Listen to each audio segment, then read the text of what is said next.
Ajá, y nosotros seguimos acá con mucho más de esta tu vitrina. Y este momento es bastante importante, sí, así que si estás medianamente ocupado, desocúpate y conéctate por favor con nosotros, porque vamos a tratar un temazo y lo vamos a llevar sin tabú. Vamos a estar conversando acerca de la depresión a propósito de que hoy es el Día Mundial contra la Depresión. Es por eso que Miriana Bello nos acompaña esta mañana para aclararnos todas las dudas y la recibimos con un fuerte aplauso, por favor. ¿Cómo se lo merece? ¿Por qué? Porque tratar estos temas sin tabú, tratar estos temas y normalizarlos sobre todo, confrontarnos es bastante necesario, ¿sí? Entonces, que ahora ya tengamos la oportunidad de conversar esto así, de forma normal, en pantalla nacional, en pantalla, en señal abierta, creo que es muy importante porque muchas personas quizás están atravesando y no tienen la menor idea que están cerca o dentro de una depresión. Total. Entonces, acá nuestra responsabilidad es ofrecerles conciencia y, por supuesto, herramientas prácticas para que lo trabajen. Bienvenida, Miriana. Muchas gracias. Bueno, fíjate que es el trastorno mental más recurrente a nivel mundial. Más de 300 millones de personas padecen de depresión. Y muchos de ellos se quedan calladitos, no lo dicen porque todavía hay mucho prejuicio con respecto a la depresión. Pero hay que comenzar a hablar sin tabú, como dices tú, que es una enfermedad que cualquiera de nosotros puede Miriana, ¿y qué es la depresión en sí? Fíjate, a veces hablamos de depresión como... Bueno, estoy triste, estoy depre. Aquí tendemos a decir mucho estoy depre. No, la depresión, la tristeza es algo muy puntual, todos pasamos por tristeza, pero cuando esa tristeza se ancla y podemos hablar de más de 2 semanas ya.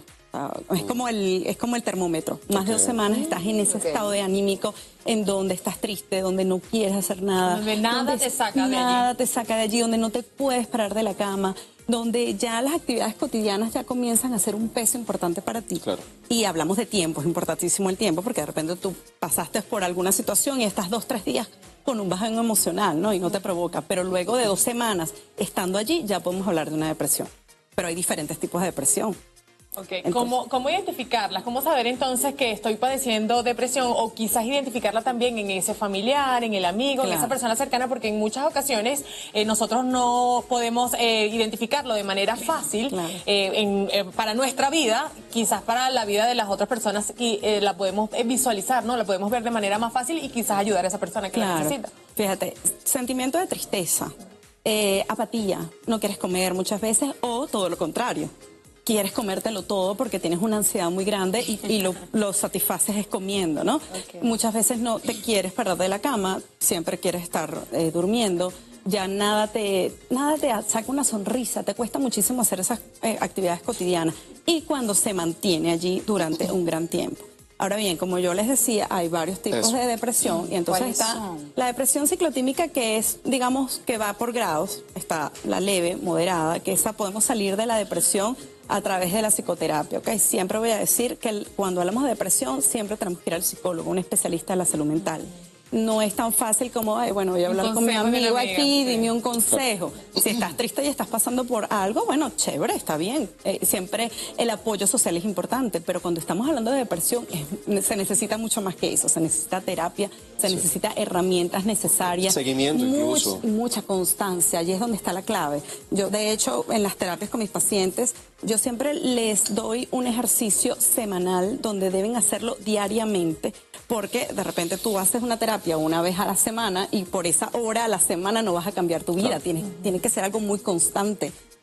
Yo también, además de lo que es la psicología clínica, utilizo otras herramientas como es la programación neurolingüística, incluso hipnoterapia, son muchas cositas que van sumando, Y en algunos casos hay que ser muy responsable como psicólogo y si vemos que ya estamos hablando de una depresión mayor, que es otro de los tipos de depresión, o estamos hablando de una bipolaridad, que es otro de los tipos de depresión, ya sería con fármaco, entonces allí es donde tenemos que remitir a un psiquiatra, Pero hay muchos tipos de depresión que lo podemos salir de eso a través de la psicoterapia. Entonces, hablamos que la depresión es ese estado de tristeza, ese momento en el que estamos casi que en el hueco, entre comillas, como lo podríamos decir, tocamos fondo, no queremos salir quizás de nuestra casa, de nuestra habitación, es como una tristeza, pero extrema.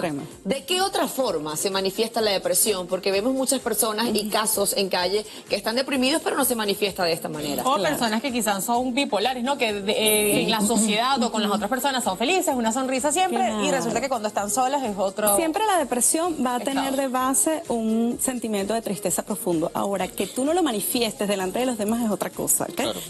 Hay muchas personas que pueden estar en una fiesta, por ejemplo, y a lo mejor están en su fase maníaca si son bipolares, o sí, porque la bipolaridad tiene esas dos fases, ¿no? La fase maníaca, que es cuando sientes una euforia importante en donde quieres hacer todo y vas de fiesta y te muestras muy feliz y de pronto tienes un bajón en donde nada te satisface y lo que quieres es hundirte en una cama, ¿no? Eso es un tipo de depresión. Pero también está, por ejemplo, puedes tener un estado de depresión moderada, un grado 1, grado 2, y bueno, mira, me invitaron a una reunión.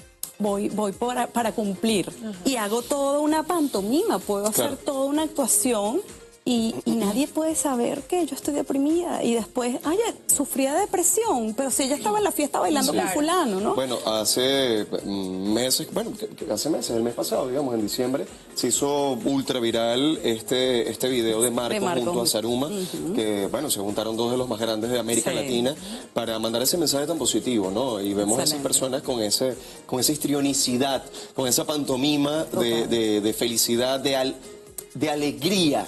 Más que de felicidad. La felicidad es un estado de plenitud. La felicidad es un estado correcto. de una percepción ante la vida, no tiene que ver con un estado de ánimo. Mientras que la alegría es ese hyper, es ese estar a lo máximo para todo, para allá, para acá, dale, sí, no, Total. Pero no sabemos realmente qué es lo que está pasando. Por eso, fíjate, a mí me parece tan importante una forma de identificar es a través de conversaciones. Conversaciones estándar, que el otro crea que estamos hablando de la vida. Claro. Pero al ver esas percepciones sobre cosas de la vida, empezamos a identificar qué tan triste está en esas cosas con su realidad actual. En estos días veía una entrevista de Robbie Williams, el cantante. Dijo que pasó por una gran depresión en un momento más importante de su carrera. ¿Y quién le iba a creer, no? Estaba de gira. Estaba de gira. Y tú, wow, esa cantidad de millones de personas viéndolo, miles de personas coreándolo. La depresión o las enfermedades mentales pueden ser hereditarias. ¿Esto es cierto o falso? Sí, fíjate, somos seres biopsicosociales. Entonces, biológicamente hablando, genéticamente hay gran parte que tiene que ver con eso, ¿no? Siempre en la terapia vamos a evaluar los antecedentes, ¿ok? Claro. Papá o mamá con trastornos depresivos, abuelos, siempre esa rama, y a lo mejor ni siquiera lo saben que tenía un trastorno depresivo, entonces allí es donde empezamos a evaluar cuál era la conducta de mamá, de papá, de abuelos, ¿no? Sí. La parte genética fundamental. Psico, todos venimos con unos ciertos rasgos de personalidad, ¿no? Entonces ahí viene la parte, fíjate, bio, psico. Y esos rasgos de personalidad, por supuesto, se van a ir moldeando con la parte social, la parte de la crianza. Entonces, por ejemplo, si un niño viene con un temperamento bastante fuerte y lo ves desde muy chiquito, desde que nacen, uy, ese niño va a ser fuerte porque llora con una intensidad increíble, pero entonces luego, si nace y crece en un ambiente bastante apacible, una crianza bastante respetuosa, entonces ese temperamento se va moldeando. Pero si es lo contrario, puede ser un niño que nazca de repente con un temperamento bastante pasivo y crece en un ambiente muy conflictivo, en donde realmente toda su situación lo lleva a tener una percepción ante la vida bastante dura, bastante difícil. difícil. La carga genética juega un papel importante, sin embargo, no es lo definitivo. No es determinante. Es el entorno. Es todo. Son estas tres cosas, biopsicosocial. Todos estos tres aspectos van engranados. Entonces no es uno más importante que el otro, sino que todos van engranados. Y fíjate que la parte biológica o la parte genética es bien fundamental, y cuando estamos haciendo los estudios en terapia, muchas veces yo, por ejemplo, mando a hacer algunos estudios, incluso exámenes de sangre, porque muchas veces, fíjate que es la parte hasta hormonal, o sea, la carga hormonal, la parte de las tiroides también juega un papel importante. La amígdala, cómo está funcionando, no hablo de la amígdala de acá, hablo de la amígdala de acá. Entonces, son muchos factores que juegan. ¿Okay? Claro, porque además estamos hablando de de bioquímica, ¿no? Claro. Entonces imagínense, por ejemplo, ustedes mujeres en sus días difíciles, ese día difícil del mes, que se mantenga esa sensación por mucho tiempo. Claro. La sensación viene por todo ese proceso bioquímico que están viviendo, entonces imagínense estar permanentemente allí. Yo no lo vivo personalmente. Yo no lo vivo personalmente, ni lo viviré. vas a vivir Pero teniendo un cuánto niño. lo he vivido con mi circo, que yo estaba rodeado de mujeres. Y lo que te falta. Y lo que me falta con mis dos chiquitas.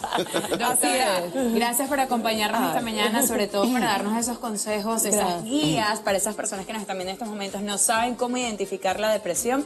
Por supuesto, seguro quedaron muchas dudas más y hay personas que quieren una consulta. ¿A dónde tenemos que ir?